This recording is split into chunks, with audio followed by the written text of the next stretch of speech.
Section 9.1, buying a new vehicle.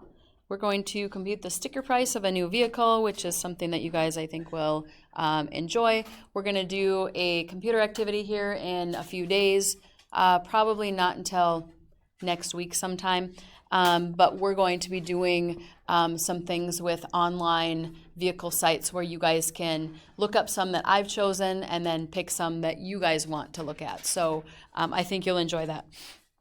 So what we're going to learn about is the sticker price. When can you get the best price on vehicles? So we'll talk about that here before we're done. Also, how is car shopping like other shopping? We'll look at that as well. So lots of vocab things. Sticker price is the base price, the options, and the destination charges. Base price, and actually I have mine. Just a second here, let me pull it out. I'm going to send this around to you guys. This is really the only new car that I've ever bought. So I saved this just for this class so you guys could see it. If you go and look for new vehicles, usually these are the things that are sticking on the window so you can see what's on the car, what kind of options there are, what the destination charge is, and all that good stuff. So if you look at this side of it, I kind of have it folded just because that part isn't really a big deal. It says exterior, interior, functional, safety, security, warranty, equipment, optional equipment, and all that stuff is on there. So take a look at that if you want to. It's not a super big deal. I just want you to kind of look at the layout. And also when you look at the price, which was right here, and this was a 2014, so it's getting older now, but the base price is on there. The options are on there. The destination and delivery is also on there. So those are the three main things that we're looking at today. What is the destination charge? Anybody know? Factory to the dealer. So doesn't matter where you buy a car, you will have one of those. So mine actually came here on a train. So we waited and waited and waited, and they drove it to Fargo, or dropped it off in Fargo, and then they drove it here because we bought it at Irby's when they were open. So I'm going to hand this out. You guys can take a look at it. Kind of interesting to look at when you're actually doing this. Okay, so the base price is the manufacturer's suggested retail price, MSRP. It's the price of the engine, the frame, and the standard equipment that comes with it. The options are the extra equipment. Obviously, if you go into a dealership and the cars that are sitting there, the options are what they are. We actually ordered this one, so we ordered the options that we wanted. But like I said, this is the only new vehicle that I've ever had. Otherwise, we just walk into a dealership, we find the car we want, we buy it, and we go. It kind of depends on if you can pick the options or if they're already on there. You might have some main options that you're looking for. So if you go into a dealership and there's not the option that you want, obviously you're going to keep looking. So keep that in mind. The options, though, are the extra equipment for convenience, safety, or appearance that are not included in the base price. Some examples: sunroof, heated and cooled seats, tinted windows, that kind of thing. Destination charge we talked about a second ago. It's shipping the vehicle from the factory to the dealer. And what we're going to do is add up those three options, and that is going to be the sticker price. Sometimes they charge additional things for dealer prep charge for servicing the car. Well, if it's new, they shouldn't have to service the car before you get it. If it's a used car that's on the lot, they might need to do some things. Maybe they have to clean it. Maybe it was dirty, that kind of thing. Maybe the oil needed to be changed, so they do that so that they can say, yep, we just put new tires on it. We just got the oil changed, all that stuff that you guys would be looking for. Sometimes they charge extra for that. Sometimes it's just something they do. If it's new tires or something, they're going to up the price of it. If it's just changing oil, maybe that's just something that they throw in because the prices are high anyway. So look at your books for just a second on 341. What we're looking at, like when I was looking at these questions here at the beginning, I'm going to go back to those for a second.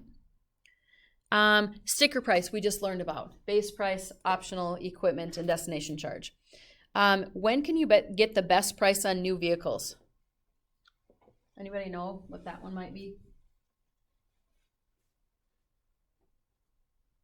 Like, is it January, summer, winter, fall? What do you think? It's actually in the fall, just before they, the best prices are in the fall, just before they release the new ones for the following year. Because you know how if you were shopping for a new car this year, the 2021s probably actually were being advertised in the fall. And then they're trying to get rid of their older cars. The 2020s then would be older, and those would be the ones that they're going to get rid of. So in the fall is usually the best time for that. How is car shopping like other shopping? Well, obviously, if you have a specific car in mind and there's a couple dealerships that offer it, you want to go to the one that you can get the best price at. So it is just like other shopping. If you found the car that you want, you go and look at it and you want it. I mean, that is what it is. But if you're looking for the best deal, then you'd look around. Can dealerships actually, like if you dicker on the price, can they go lower now? Some of them can, some of them can't. Some of them will say, this is the absolute lowest price that we have. They will not offer anything else. Some of them, though, if you are buying it from a person, obviously then you can do whatever you want to. You can offer them a lower price and meet in the middle. So it depends on if you're going through a dealership or not. Okay, so let's look at this first question. Oops, I missed it. Here we go. Scott is shopping for a sports car. See page 341 for a portion of the sticker for a convertible. What is the vehicle sticker price? So notice the chart on page 341. They've got base price, they've got optional equipment, and then they have the destination charge. What I want you guys to do is just do the 3 parts, and most of the time you're just going to be copying part of it down. So for A, $30,665. Oops, sorry.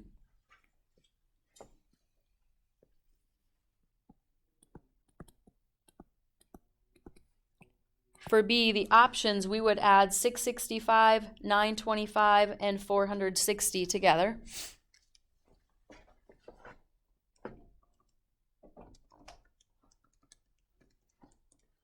So 2,050. For C, that would be the destination charge of 745. And for D, we would just add the 3 together.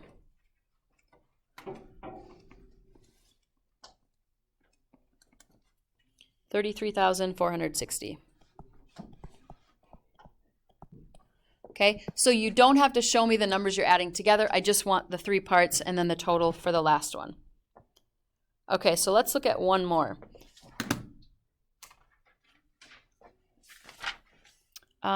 This one is on page 342.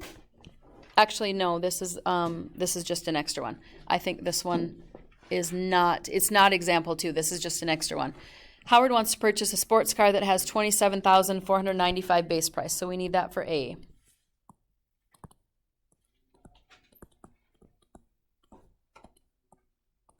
He chooses 3 options: satellite radio for $600, 4-speed $1,495, sunroof $455. So we're going to add those together. That will be your B.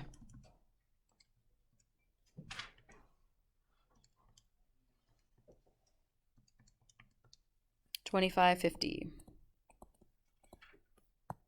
C is the destination charge of $775, and D, you add them all together. Okay, so just the 3. You can just put it up here when you're done. Or did he get to look at it? No. Okay, yeah, you can look at it and put it in the tray if you want.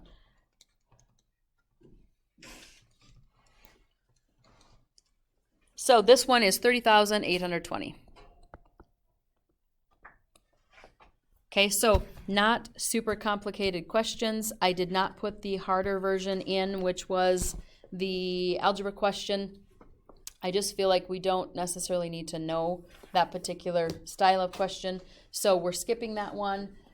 What I would like you to do is 1 through 10. If you get to number 11, thanks. If you get to number 11 and want to try it, I'll give you extra credit on number 11, but you do have to show all of your work. So mainly the assignment is the 1 through 10. Number 11 would be extra credit if you wanted to try it.